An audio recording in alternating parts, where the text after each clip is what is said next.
Hello from Shanghai, this is Chris. Welcome to another episode of China Currents, your weekly news report of what's trending in China. Let's start this episode with the news about Ukraine. On February 26th, China's Foreign Ministry spokesperson responded to Oleksiy Goncharenko's claim in a regular press conference. Goncharenko, a member of the Ukrainian parliament, said in an interview recently that Kyiv is ready to support US in a fight against China, North Korea, Iran, or any other country. One important lesson from the Ukraine crisis is that bloc confrontation cannot bring security, said the spokesperson Mao Ning. Mao stressed that China will continue to play a constructive role in resolving the crisis for being a responsible major country. The response aligns with the statement made by China's top diplomat, Wang Yi. Head of the foreign ministry, met with his Ukrainian counterpart Dmytro Kuleba earlier on the sidelines of the Munich Security Conference. Notably, Wang appreciated again the Ukrainian side for helping Chinese nationals evacuate in emergency 2 years ago, saying that Chinese people will never forget. Wang also stressed that China doesn't sell lethal weapons to the parties involved and committed that the country will continue to play a unique, constructive role in promoting peace, which is credited with its close relations with Russia and is irreplaceable by the more confrontational Western countries. Despite Goncharenko's aggressive provocation recently, China has insisted on its position of restoring peace as long as there is a glimmer of hope, as Wang said. Next up, according to China's state media reports on February 26th, the number of South Korean tourists visiting China last month exceeded 140,000, marking a staggering 908% increase compared to the same period last year. As reported by South Korea's Yonhap, China ranks among the top 4 preferred tourist destinations for travelers. Data from the Chinese travel platform Ctrip also reveals that Korean tourists ranked 3rd in tourism orders during the Spring Festival holiday period in early February. To meet the growing demand of Korean tourists visiting China, various South Korean airlines are gradually resuming previously suspended routes due to the COVID-19 pandemic. South Korean tourists have shown a particular fondness for Zhangjiajie, a city known for its mountainous geopark with pillar-like formations. According to data from the South Korean travel agency, since the beginning of this year, consumers under the age of 60 accounted for 66% of the booking for Zhangjiajie tourism products. The city's official statistics indicate that in 2023, Zhangjiajie received 687,400 inbound tourists, with over 280,000 of them coming from South Korea, accounting for 41% of the total number. Besides natural attractions like Zhangjiajie, there has been a noticeable increase in the demand for urban tourism and recreation, with more Korean tourists choosing to visit cities such as Shanghai and Qingdao, which are relatively close to South Korea. Yet, with further progress of the visa-free policy for entry into Hainan, the southernmost island province of China, travel packages in the region have garnered significant attention from South Korean tourists. Next up, space.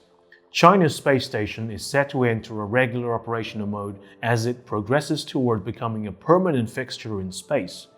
According to the recently released China Aerospace Science and Technology Blue Book 2023 by China Aerospace Science and Technology Corporation, the space agency plans to conduct approximately 100 launch missions throughout 2024. The operational goals for China's space station in 2024 include the completion of 2 cargo spacecraft missions, 2 manned spacecraft launches, and 2 return missions. Additionally, the launch of the Queqiao-2 relay satellite, which will provide communication support between the lunar far side and the Earth, is also planned. Another key mission involves the launch of Chang'e 6 lunar probe, which aims to achieve the world's first sampling and return mission from the lunar South Pole. The transition of China's space station into regular operational mode signifies a significant step forward in the country's space exploration endeavors. As China continues to make great strides in space science and technology, the nation is poised to play an increasingly influential role in shaping the future of space exploration and further contributing to the peaceful development of outer space. Next up, on February 27th, Fujian Jinhua Integrated Circuit Corporation, a Chinese state-owned chipmaker, was finally vindicated by the court after being blacklisted by the U.S. Commerce Department for over 5 years. The US Justice Department in 2018 announced an indictment against Fujian Jinhua, alleging it stole intellectual property from US-based Micron Technology. In the same year, US authorities added the Chinese firm to a list of entities that cannot buy components, software, or technology goods from US firms. On Tuesday, US District Judge Maxim M. Chesney in San Francisco found the company not guilty following a non-jury trial. Chesney concluded that US prosecutors failed to prove that Fujian Jinhua misappropriated proprietary data from Micron Technology.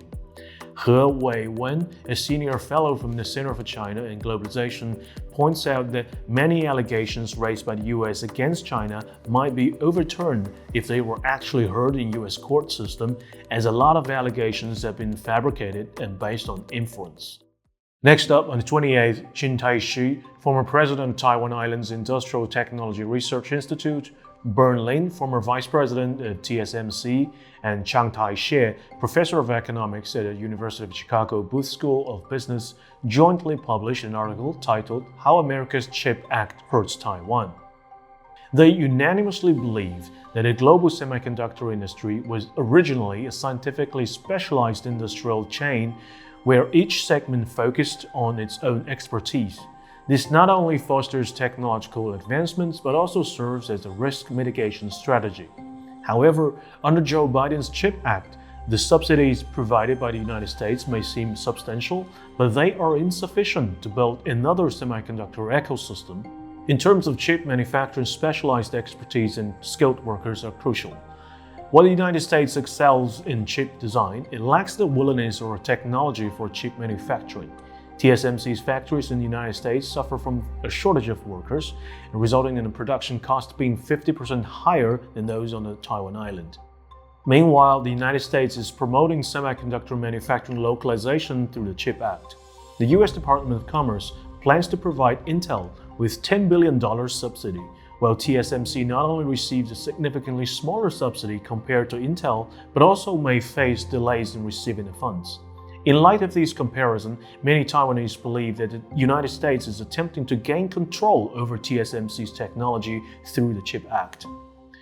Next up, on February 27th, Qin Gang, the former Chinese foreign minister, announced his resignation from the National People's Congress delegation, according to an official announcement by the Standing Committee of the NPC.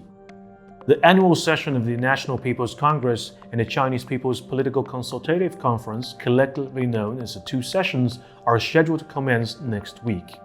Prior to the upcoming meetings, the Standing Committee of the NPC convened its final session, during which they announced the acceptance of Qin Gang's resignation from the 14th NPC delegation representing the Tianjin delegation. The announcement also mentioned the dismissal of 7 other delegates, while a total of 4 delegates, including Qin Gang, voluntarily resigned, resulting in the termination of the qualifications of 11 representatives. Last year, following Qin Gang's removal, Wang Yi, a member of the Communist Party's Politburo, took on the additional role of foreign minister. Speculation has been rife that a new foreign minister might be announced during the upcoming NPC session. Next up, as the annual National Two Sessions approach, Zhao Changlong, a member of the National Committee of the Chinese People's Political Consultative Conference and a full-time deputy chairperson of the Minjin-Tianjin Committee, has submitted a proposal titled "On Improving Medical and Health Services and Safeguard Levels to Construct a Birth-Friendly Society." Zhao, who previously served as Director of Health and Family Planning Committee of Beicheng District, Tianjin, noted that provision of pain-free childbirth services falls far short of demand, and most regions of the country have not included it in the medical insurance system. In light of these issues, Zhao suggests expansion of pain-free labor services and improving the childbirth experience. He also recommends that the medical and health system actively work on piloting and promoting pain relief labor services. Policies should favor the training of midwives and anesthetists specialized in pain relief labor, adjustments to medical services charges, and medical insurance reimbursement policies. Furthermore, he stresses the importance of enhancing publicity about pain-free childbirth to pregnant women and their families, providing high-quality, convenient, comfortable, safe, and privacy-protecting services for women giving birth, and reducing cesarean section rate. Last but not least, on February 26th, The secretary of the party committee and minister of the Ministry of Emergency Management, Wang Xiangxi, presided over a meeting of the party committee and Ministry Affairs Committee. The meeting emphasized the importance of adopting more targeted and pragmatic measures to ensure a stable safety situation in preparation for the successful convening of upcoming 2 sessions, the annual meetings of the national legislature and the top political advisory body. The conference underscored the determination to prevent and contain major accidents, drawing profound lessons from recent fire incidents. It urged local authorities to focus on 3 types of venues and high-rise residential buildings to thoroughly investigate and rectify all kinds of fire safety risks and hidden dangers. This meeting also called for concentrated efforts to address prominent issues such as banning electric bikes from entering buildings and residential units. On February 23rd, a fire broke out in an apartment in Nanjing. 15 people were killed. The cause of the fire was later identified as a failed battery on an electric bike. Well, that's all for today. Thank you for watching this episode of China Currents. If you have any thoughts and comments about our show, please reach us at the email address below. I'm Chris, looking forward to hearing from you, and see you next time.